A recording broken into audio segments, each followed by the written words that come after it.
Asher and Pipeman on W4CY Radio.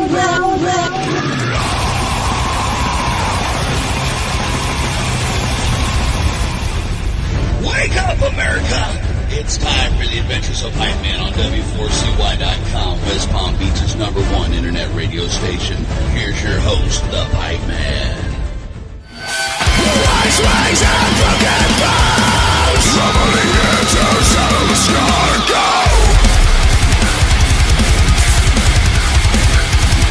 This is the Pipeman here on the Adventures of Pipeman W4CY Radio, and I'm here with our next guest who is over on the other side of the pond, so we're in like different parts of the day right now. I always love that. It's like, yeah, you know, and they have some badass new music. So let's welcome to the show, Jay.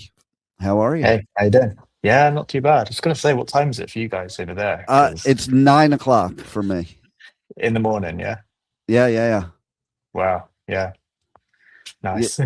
You're automatically the first interview of the day. Oh, amazing. I hope it's a good one then, yeah. So I want to start off with the story behind your new project, Bless Your Dead, which is really not necessarily a new project. It's kind of a reinvented project. Yeah, it's pretty much exactly that. So I met Mitch, I think it was 2024, late 2024. That was when the band originally was When We Were Wolves. They got back together. We're looking for another guitarist. I put myself forward. I met Mitch. We gelled really well together. When we were writing stuff, all of our ideas kind of flowed and connected, and I would write a riff and then he would be like, oh, I can do something with this. So from then on, we did that. We did a few tours, not last year, year before. Amazing. It's kind of my first experience doing a big tour. And so I kind of got a lot out of that and really enjoyed myself. But we realized when we were writing new music, it wasn't hitting the same as what the previous songs were like. It evolved into something else, and with different lineup changes and stuff. So we kind of took a step back and just thought maybe it's time we just rebrand. New name, new sound, new members.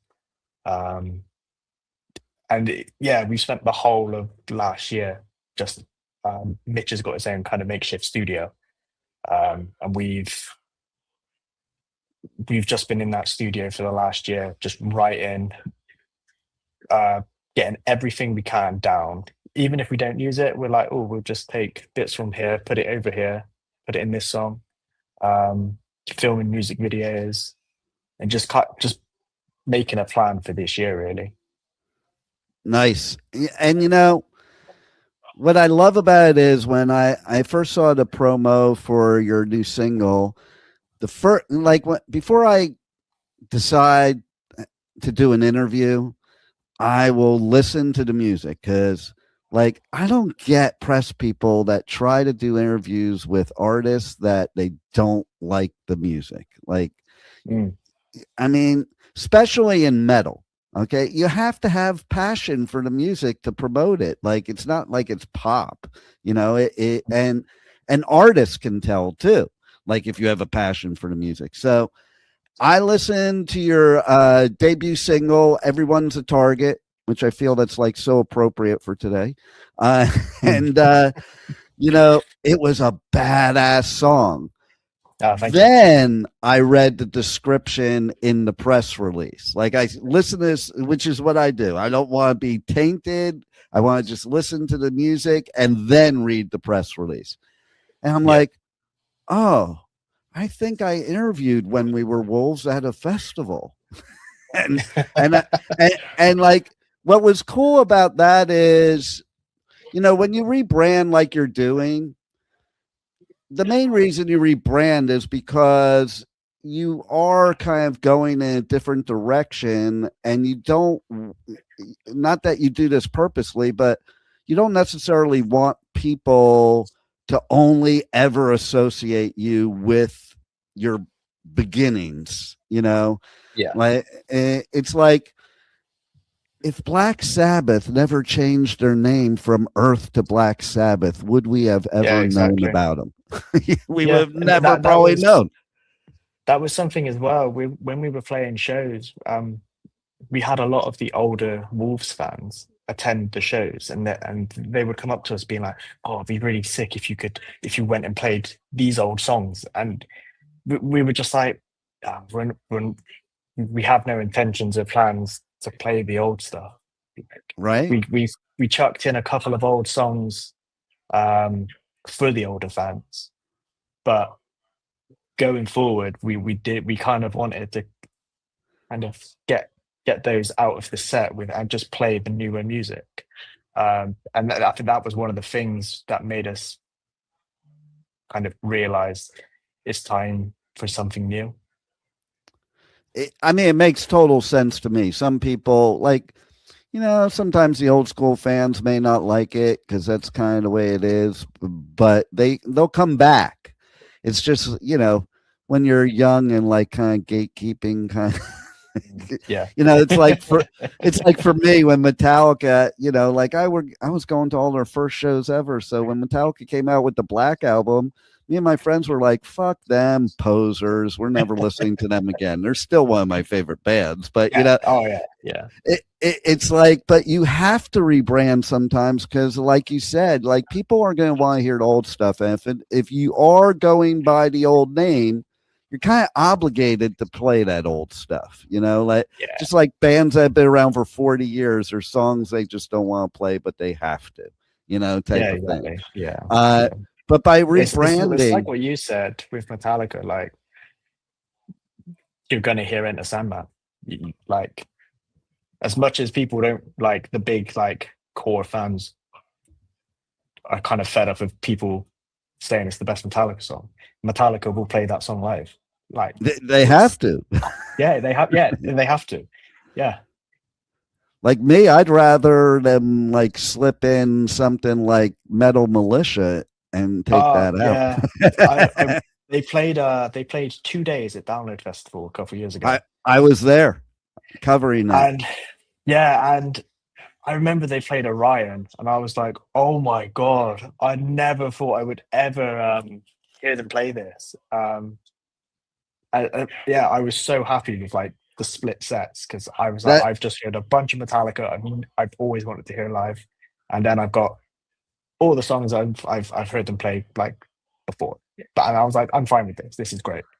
That is what's cool about the 2-day thing that they've been doing that for several years now, because it's almost like each day is themed to a certain Metallica, with others sprinkled in, not 100%, but like kind of like one day is for the old schoolers and the other day is kind of for the new schoolers, type of thing. And that's complete. That's great.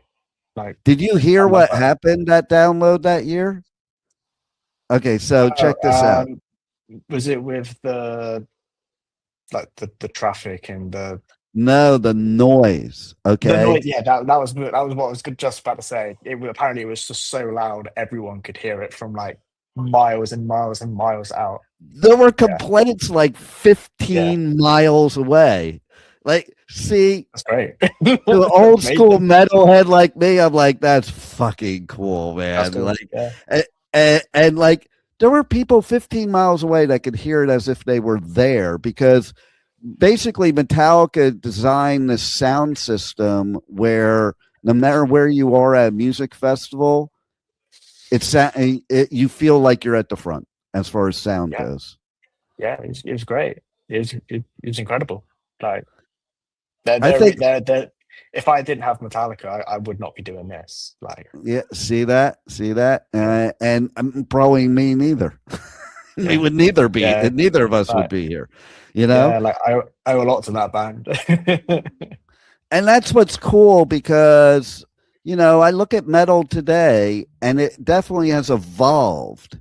And, you know, it's like, it's interesting because you take bands like Metallica and their inspirations, a lot of them aren't even metal, you know, because there was no such thing, you know, just like when I was a kid, you know, I was stealing my brother's albums. He was 11 years older than me. And there was stuff like the Rascals and the Association, you know, because there wasn't like I think about it now too. I'm like, man, Helter Skelter definitely was a heavy metal song.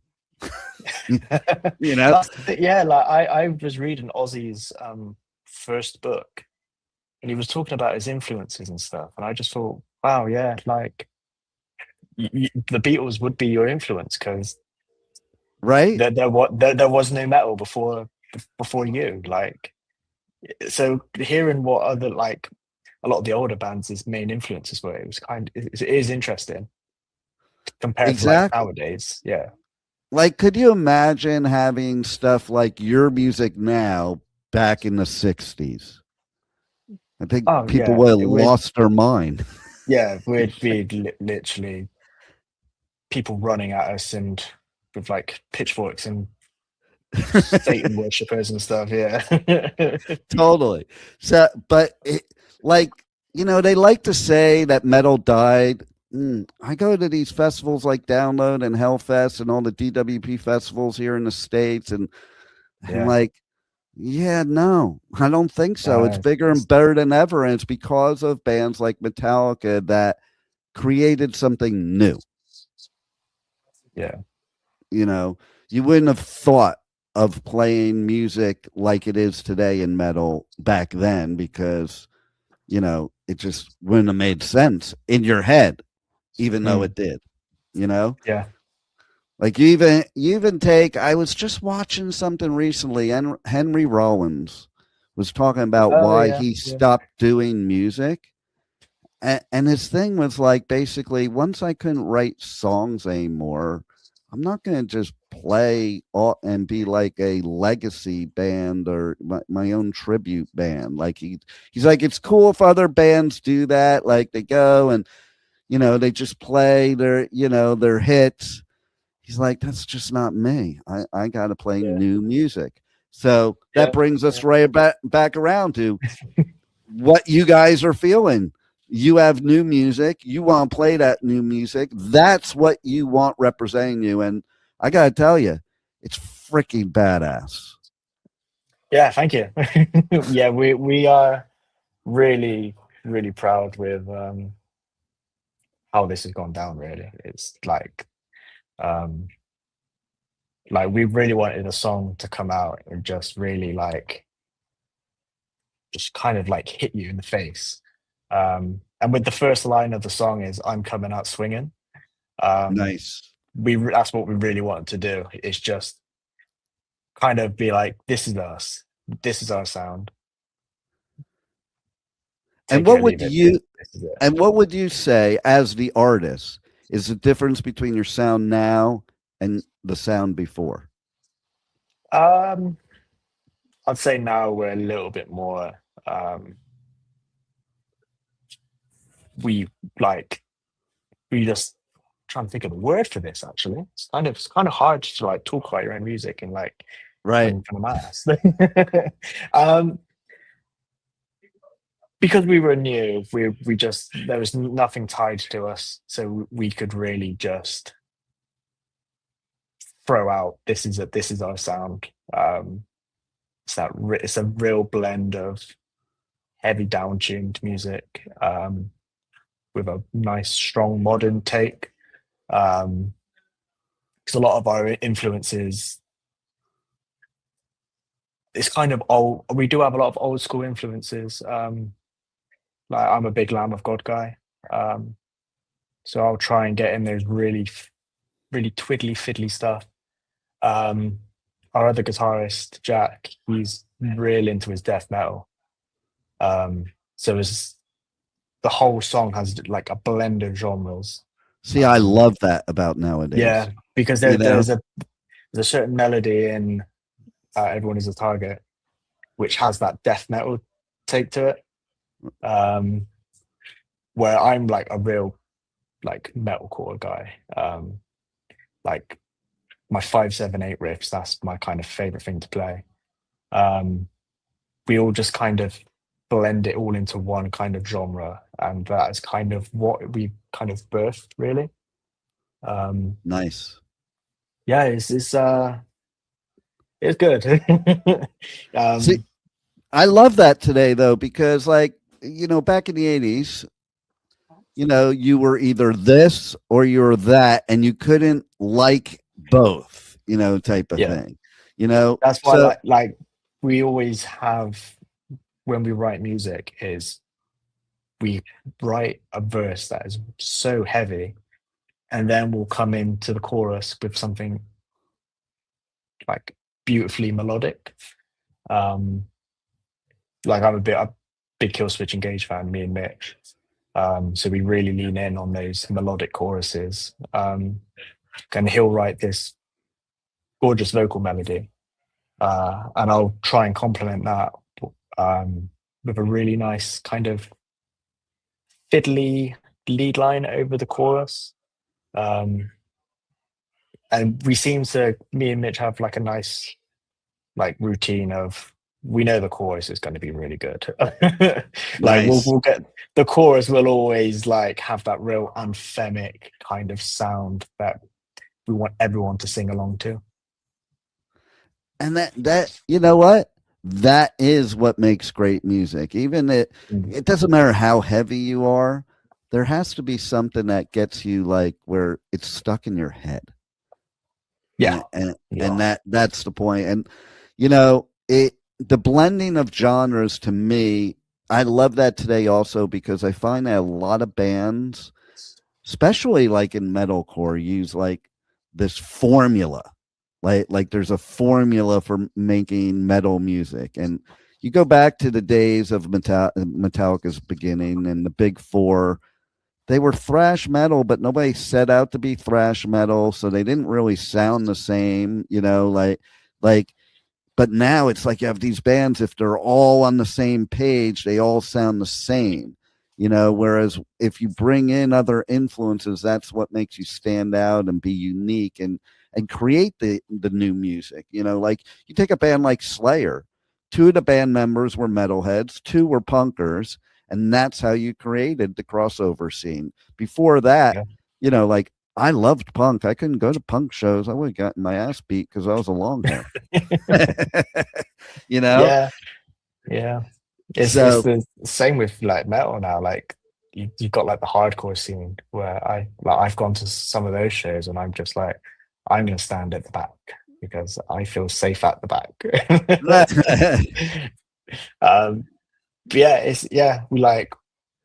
We just love blending just all of these different genres. Like I like to write like a nice dirty mean breakdown in the song.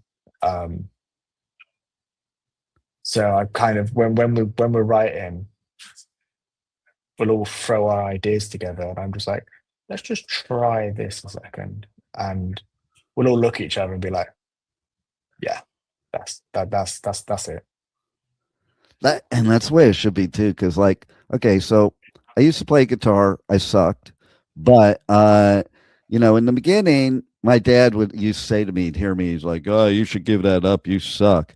And what I was really just doing was I wasn't playing anything, I was just experimenting. I wanted to see what sounds I could make. And I think that's part of being an artist, is like experimenting, because otherwise you're just regurgitating what everybody else has already done. So you gotta try to do things differently. Again, going back to the Sabbath model, would we have metal today had Tony Iommi not had to change the way he played because of his accident? You know? Yeah. Like I think it never happened. One of the bands that do it beautifully is Bring Me the Horizon. They're they're so in my good at top blending. 5, by the way. Yeah. I think if you're a modern musician now and you're in a band and you've just started, I think everyone would probably say Bring Me the Horizon are kind of one of their main influences. Like every album, they just smash it. I just they're so smart at what they do. And Well, like, I thought of them with your story because basically they didn't rebrand, but they rebranded how they were playing music, and yeah. people got pissed off. and But Ollie look at said them. in an interview, yeah, Ollie said in an interview though, he's like, why do I want to play and write the same song over and over again? And like that's so insightful of what how an artist would feel. Mm. You know, Yeah, you have no, to grow. like just every album they've released is just it's something different, but it's incredible. Yeah. Like, yeah, I'd love to just go into the mind of that band and just be like, how do you do this? What are you Right? doing? And Yeah, and just you want to be know, a fly on the wall in the studio, just be like, just gonna just take notes a second. and I consider myself lucky because I came in late to the game for Bring Me to Horizon. Okay. So, you know, because I do coverage at music festivals all over the US, UK, and Europe. And I remember they were playing a festival one year. I think it was like 15 years ago. It was right when That's the Spirit came out. Okay. So I had never heard their stuff before, weirdly enough. And because of that, I feel like I love all their music and all their transformations. Whereas if I had originally just been one of those original deathcore fans of Bring Me, I would maybe I would think the same way as they do. Like, but you know, as an artist, you have to grow, you have to change, you have to, you know, as you're getting better, you know, when you start off a lot of times with a band when you're a teenager, you don't really know what you're doing.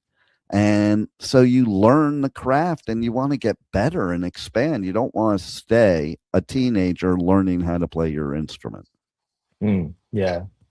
Yeah, I just make weird noises, if I'm honest. I love it. I like these really like dissonant notes and like how can I make something sound really horrible and just like unattractive?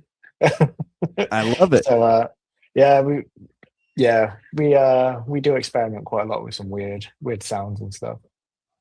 Yeah. So, you know, it's funny because that goes back to what I was saying when my dad was saying that I suck and all. But see, to me, that's part of what I was talking about. Being an artist, you want to just do whatever the fuck you want to see what you can come up with. Yeah. You know, and just make it's it about up. what That's you what like. It's about what you Yeah. like. If you make the music you like, you'll get your people that like your music. You know, if you Yeah, try to absolutely. fake it, you won't get anybody. You can't appease other people. Appease yourself, and then you'll gather your tribe for sure. Yeah. So what's next for 2026 for you guys? New music, lots of new music. We're playing our first show in April, Noizzefest. Yeah, I saw that. I have to check that out. Yeah, it's run by an incredible bunch of people. It's just full of fantastic talent as well. So we are really humbled to be on the bill. Considering we didn't actually have a song out when they announced us for the festival, we'd started dropping the teasers for the track when we were getting like announced for the festival. So we're really hoping that when we play, people would have heard the track and wanted to check us out, like hear some more stuff about us. Nice. So yeah, it's exciting. We've got a few other bits lined up. We need to get you at blood. We need to get you at Bloodstock. I'd love to play Bloodstock. Yeah, I'd love to play Bloodstock. Your band would fit perfectly there too. Yeah, it's a strong lineup this year. Yeah, it's we got a lot of stuff planned. It's pretty exciting. We spent the whole of last year planning for this year. So now everything's in like right, all gears, go. Let's like Nice. do this. So yeah, what's great about us as well is we've all got our own areas of work that we like to do in the band. So I'm off sorting out like potential merchandise and stuff like that, making sure everything's like up to date. So everything is coming, and with the reception we've had on this first single, it's really like made all of us really like, okay, yeah, let's do this now. Let's really put everything into it. We do. I love it. Yeah. Tell everybody how they can reach out to you guys on socials, check out the new music, and speaking of merch, how they can buy your merch, because they can't listen to my show unless they buy your merch. Oh yeah, that'd be great. Yeah, so we are on all streaming platforms, so like Apple Music, Spotify, Amazon. It's just Bless Your Dead. Again, with all the socials, it's Bless Your Dead on Instagram, Facebook, TikTok, because yeah, we're cool. We do TikTok. Do you have an embarrassing TikTok, one that you're embarrassed about? Like I find most people do, so you're due if you don't have one. Mitch did make an incredible TikTok on his personal account of him buttering his crumpet. And I think that sparked a few weird ideas for him to implement on the band TikTok. Well, there you go. That's everybody's got to follow you on TikTok to look forward to those. I'm sure we'll do a funny dance video at some point. So everyone loves those. right. But yeah, we've got some really exciting stuff coming up. Yeah, we like the next couple of songs. Really, like if you liked this one, you'll love the next couple of tracks. Nice. Well, yeah. I bet I will then, because I did love this one, and I think everybody else will too. Do you have any final words you want to say to people that we haven't covered already? If you do love the track, like share it, like send it to your friends, post it online. Just let us know that you like it, because the messages we have been getting in the comments on the posts, we do appreciate every word that has been said, because we've put so much passion and love into this. It's nice to see like the hard work we have put in is kind of being paid off for the love we've been getting on the track. Love it. Well, I hope to see a lot more love for you in the future, and thanks for being on the Adventures of Pipeman. No, thank you very much for this. It's been great. Incarceration, America's rock, metal, and tattoo festival returns this summer with Limp Bizkit, Disturbed, Bad Omens, plus Gojira, Papa Roach, A Day to Remember, Motionless in White, Ice Nine Kills, Cypress Hill, The Used, and so many more. Incarceration at the Ohio State Reformatory, July 17th to 19th. Passes on sale now at incarceration.com.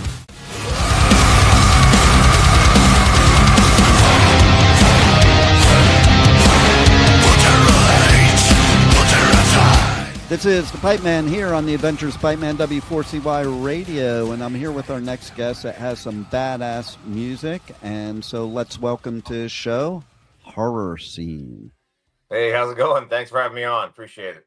Hey, great to have you. And so what I love about your music is not only the appearance-wise, I do love, like, you know, people that go way above the Call of Duty when it comes to creativity. Anybody can just get up there and just play and stand still, but it takes a whole nother level to give a performance, because that's what a live show is, a performance. For sure. Absolutely. You know, but I also love even more that your music, I talk about this all the time too, it blends genres. Like, to me, the best bands nowadays, especially in the metal area, is when they blend all types of metal genres or other genres, because if you're only very specific, like they have these genres that are so stupidly specific Yeah. that it's, the music is just formulas at that point. There's like no uniqueness about it. So it does, they used to say when in the 80s that it all sounded the same, but it didn't. Now, the people I argued with about that, I'm like, yeah, you're right. It does kind of sound all the same.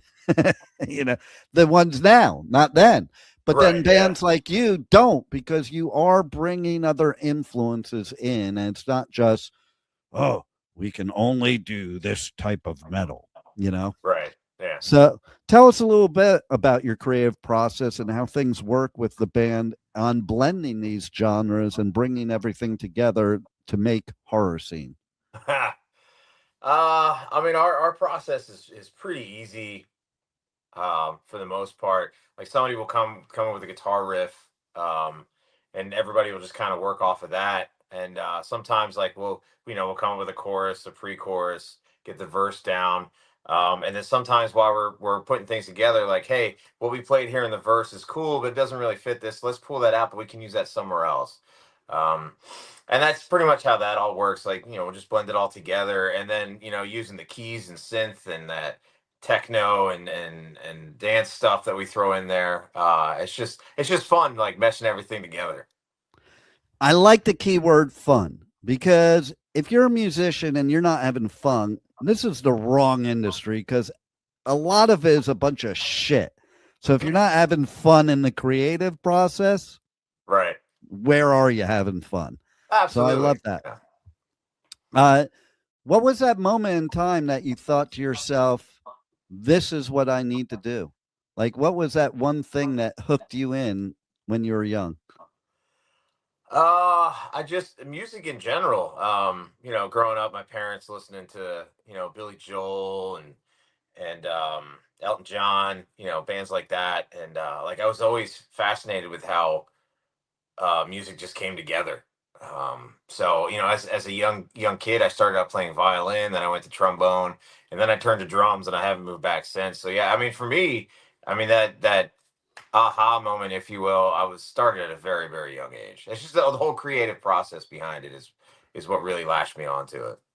I love hearing that you went from trombone to drums. And I say that because, like I was in school band, school orchestra. I played drums for 10 years. So I was in the percussion of the orchestra, and I played everything in percussion.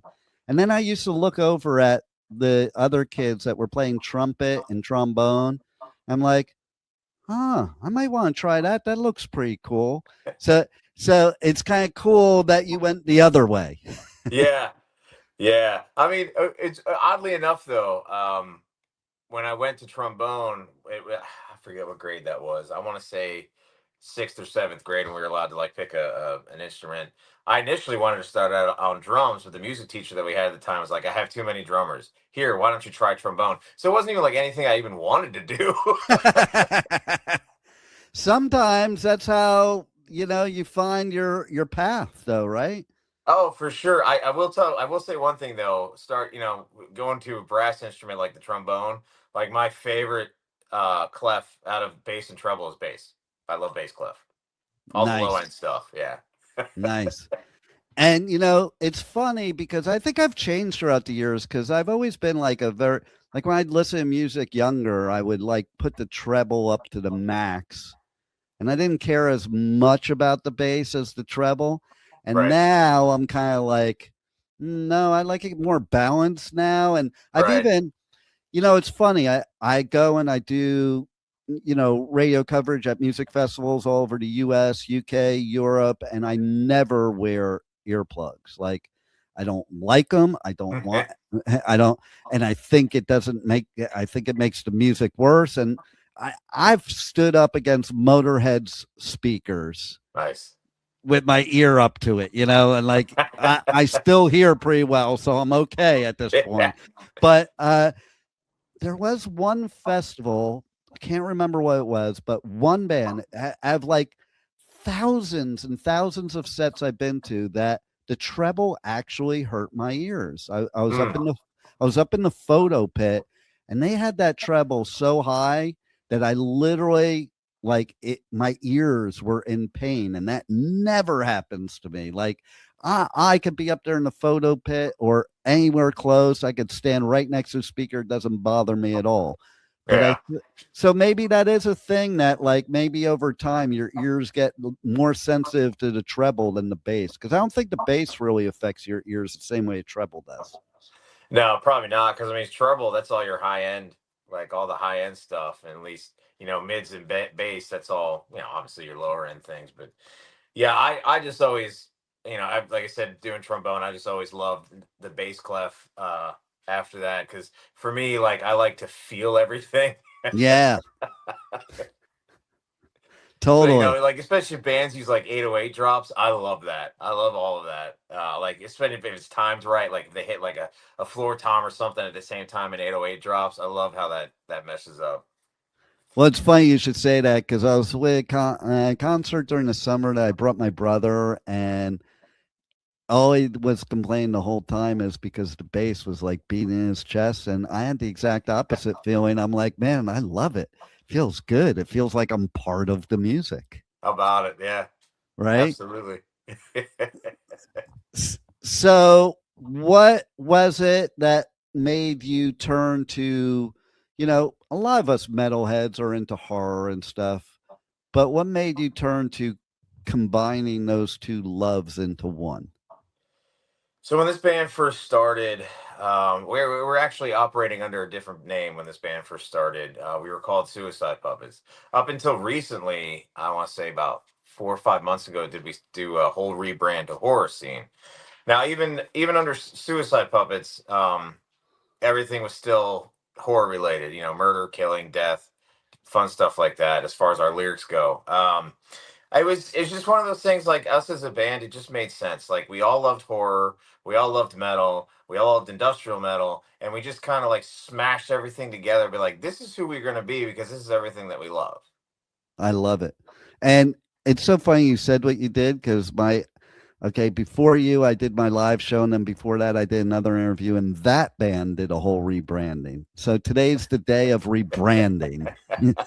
But listen, the most successful rebranding of all time was Black Sabbath. They were originally Earth, and then, like, could you imagine if they were still called Earth? I don't think they would be as relevant today. Nobody would care. Probably not. Yeah, I mean, well, the rebrand was almost out of necessity as well.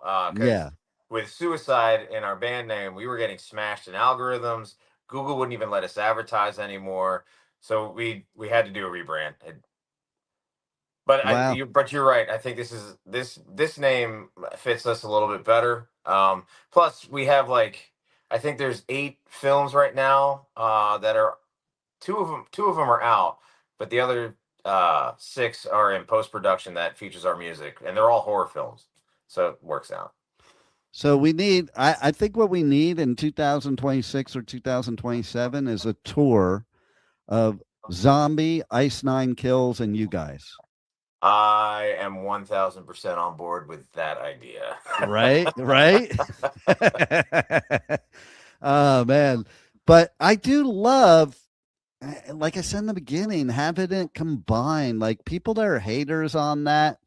Like I'm old school from the 80s, so a lot of my old school metalhead friends are like, I hate the band's putting a mess today. It's stupid. And I'm like, no, I think it's kind of cool, man. It just makes for a better show. And I've even thought about myself, okay? So I thought about myself because I've interviewed a bunch of people that wear masks or makeup, and then when I see them without it, I'm like, oh, well, that's why you do that.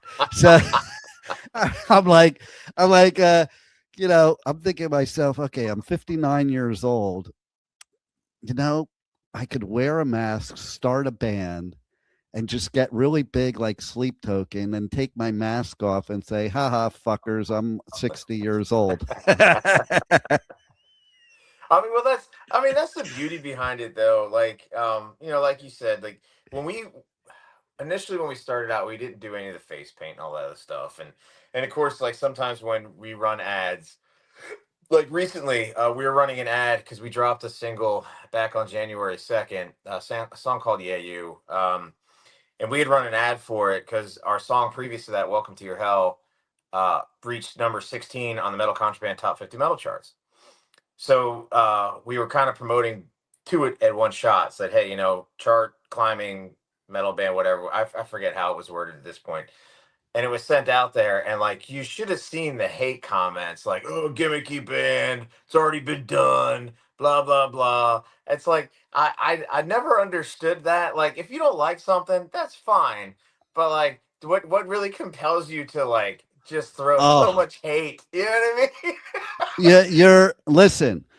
Most of my show today, my live show, was about how ridiculous people are being with the Bad Bunny thing at the Super Bowl.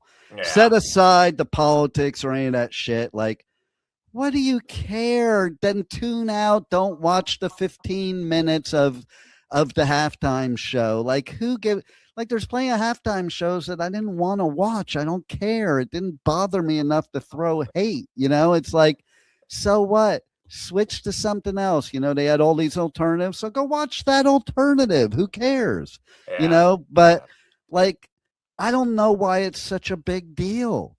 Like, it's stupid that everything's getting to be such a big deal, and music should be such a big deal. My other peeve is like where they say people that are musicians shouldn't have a voice. It's the exact opposite, morons. That's just what I'm going to say. Like, of course they should have a voice. They are also people that can exercise freedom of speech. And if they want to speak their mind about things, that's their prerogative. All music since the beginning of time that wasn't pop music did that, you know? Yeah. Like, rock has always done that, you know, spoke up about things, you know? You don't have to agree with it. Don't listen. You don't like it. Yeah. To your point, I don't get why people waste their breath with hate. Like, if you hate it, I'm cool. Keep it to yourself. Yeah, right. Yeah. Right? You know? What are you going to do? You know? But I think no matter what you do, you're going to get it. I see it with the festivals too. We went for 2 years with no live music. Right. Festivals came back. I'm like, oh man, this is going to be great because all those people that were bitching all the time won't be bitching anymore because they just realize what it's like to not have live music. Yeah. They're still bitching. Like, it just blows my mind. What I love the ones that when they're going to a festival and one band drops out for whatever reason, they're like, oh, that's the only reason I was going to a festival. Well, that's a stupid idea. Go to their concert then. I go to festivals to discover new music. Like, they don't play their regular set at a festival. If you're only going for one band, go to their concert. You'll be better off. Yeah, how about, and that's an expensive ticket for one band if you think about it, you know what I mean? No doubt. And like, why would you miss other bands? How would you know about the one band you're going to see if you didn't see them for the first time? Yeah, like exactly. Some of my favorite bands, I didn't know who they were. And that's the way it was in the 80s too. Like, that's where stuff like what you're doing with all the entertainment performance part of it, it's like, listen, we couldn't hear music before we bought it. So we went by the album cover. Yeah. And gigs. I remember the first club gig I ever went to. My dad moved me from New Jersey to LA in 1980, if you can imagine a time to move to LA. Okay. Yeah. And so I saw this ad for this band playing at the Roxy on the Sunset Strip. I had never been to a club show ever. And I went just because of the way they looked. Now, this was before they ever had an album. So they were kind of like horror punk at the time. And that was Motley Crue. Yeah. And I mean, like, I remember going to that show. I'm like, I'm never going to a real concert again. Because to me, it equated the real concerts were boring. This was exciting. There was a lot of stuff going on and a lot of performance and all that, you know. And then the second club show I ever did, similar type of scenario. I saw this ad in Bam magazine, and the headliner, their picture was there, and it was Wasp. It was Wasp, okay. Armored Saint, and this band Headshaker. I mean, to this day, I'm friends with the bands from Armored Saint but I mean, that just totally turned me. Those things totally turned me into a metalhead. Like I liked metal before that, Yeah. but those live experiences like you produce are what got me into it. There's one band that plays at festivals all the press people make fun of because they only just stand there and play, and we all call them the most boring band live ever. And if that's what I experience, a band like that, maybe I wouldn't be a metalhead today. Yeah, exactly. It's supposed to be like a show. Yeah, it's even as a musician, dude. If you're up there just standing around like and you look bored, it's like, are you even enjoying what you're doing? Like Right. when I'm behind the kit, I'm moving around, flinging things around, and I'm having fun, and it should be fun. And you know what? A lot of people throw hate towards Lars, and he always looks like he's having fun. So okay, and he was right about Napster. So Oh yeah, everybody gave him 8 for that. So I'd no say doubt. just let people be people, express themselves. That's what being an artist is expressing yourself the way you want to express, and you'll collect your tribe. The people Yeah, that like totally. you. Again, I don't get wasting time. You don't like something, listen to something else. Period. Watch something else. Okay.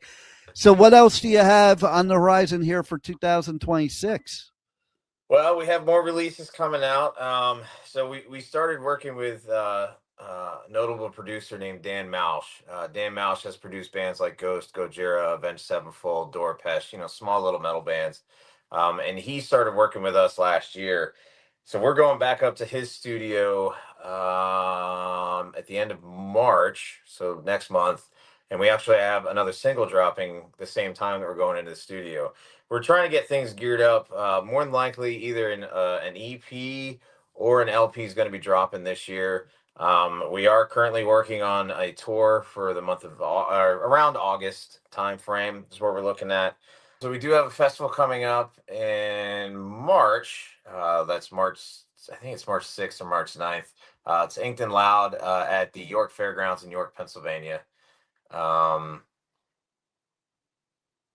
I think as of right now, that's kind of where we're sitting on things. But we are doing a lot of writing and whatnot. So there's a lot of other things like moving parts going on behind the scenes. So yeah, but I mean, there's a lot coming this year for sure.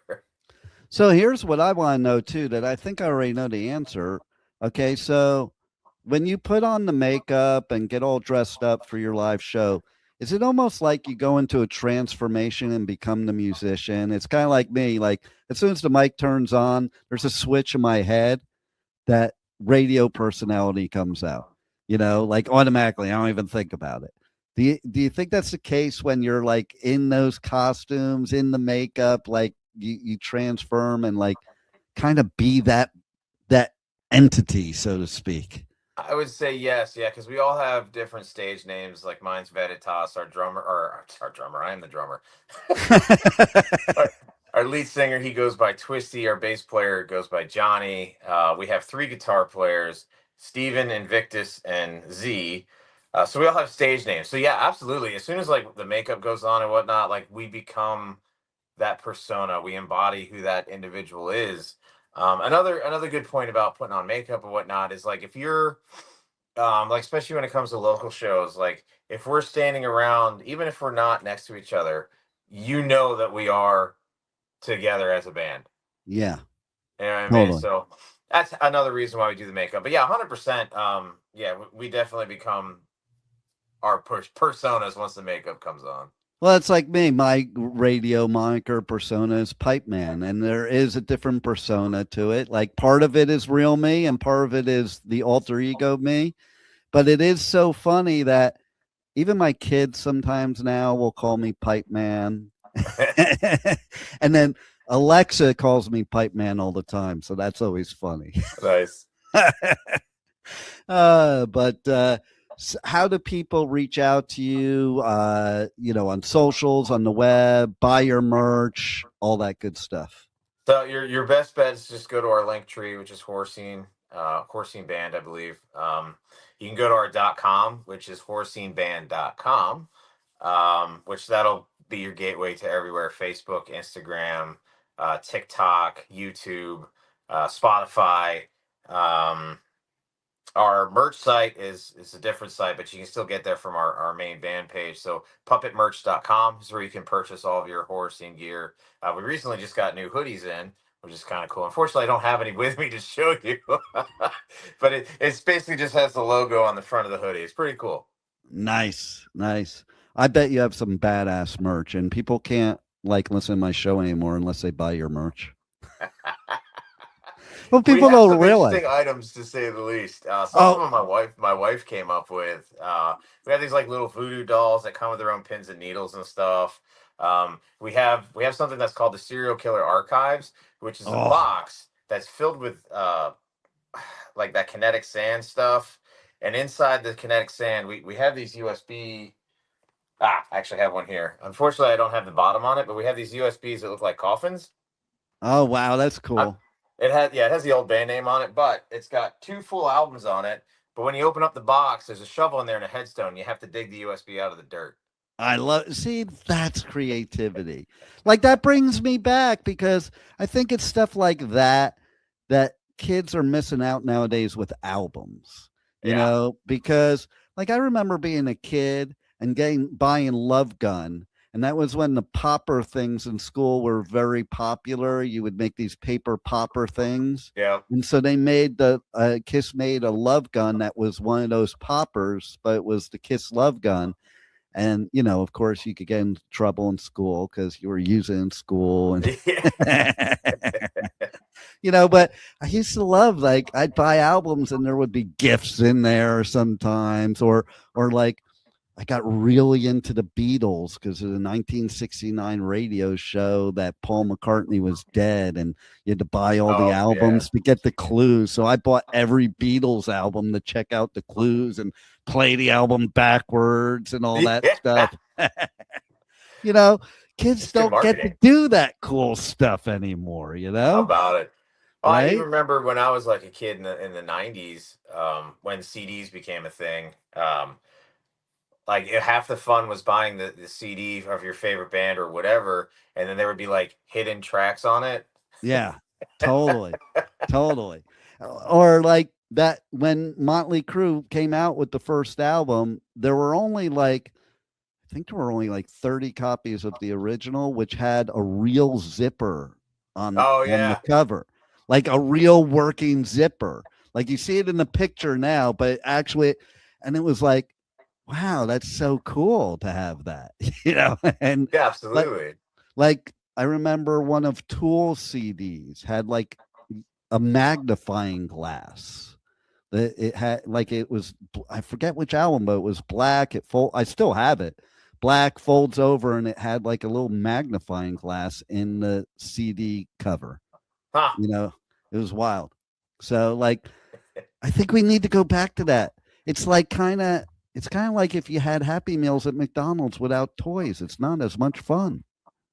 Yeah. And it's weird though too, because even when this band first started, we still would have physical copies of things. But now when we buy physical copies of things, we buy way less now, because with all the digital age that we're in, everybody just goes, they'll stream it right away, or I'll just get it off of iTunes, this, that, or the other. But we did vinyl recently for our last EP, 2 EPs ago, Beyond the Veil. And we sold quite a bit because there's a big resurgence in vinyl, which is kind of cool. But we're still sitting on media, just sitting on it. Nobody buys it's hard, man. Yeah, it is. And what's interesting about vinyl now, I just found this out recently. I was taking my granddaughter to get a holiday gift, and she wanted a record album. 2 of my grandkids are total record collectors. So I think that's so cool. And I remember looking at the price, and I'm like, are you fucking kidding me? It was $36 for an album. Yeah. I still have albums that still have the price tag on them at home at say $2.99 for something. I have an album by Death that was $2.99. I've exploited albums that were $2 and $3. stuff like that. I think I have a Bathory album that was 99 cents. Yeah. Like, you're not finding that anymore. Right? Exactly. And I bought them because, listen, you couldn't hear what it sounded like. It was like, okay, for 99 cents, for $2, I don't give a crap if I don't like it, and the album looks cool.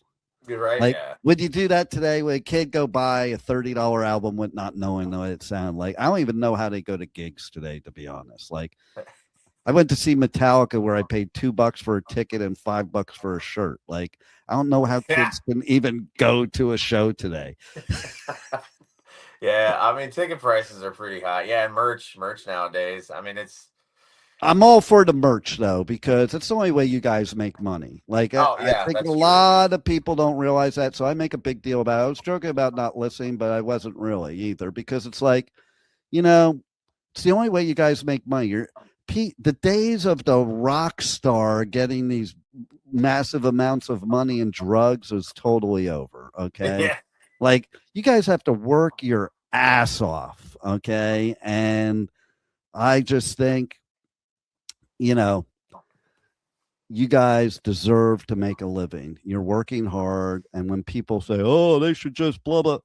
Do you work for free is what I say to them. Like, it is what you need to make a living. So support bands, buy their merch, especially horror scene. Cause again, can't listen to my show unless you buy their merch, and they probably have cool ass merch that you're going to love forever. So just get it. Right. We have coffin keychains too. I mean, who doesn't want a coffin keychain? Exactly. That's beautiful. I love it. Well, thanks a lot for giving us great music, and thanks for being on the Adventures of Pipeman. Awesome. Appreciate you having me on. It's been fun. My pleasure. A lot of fun.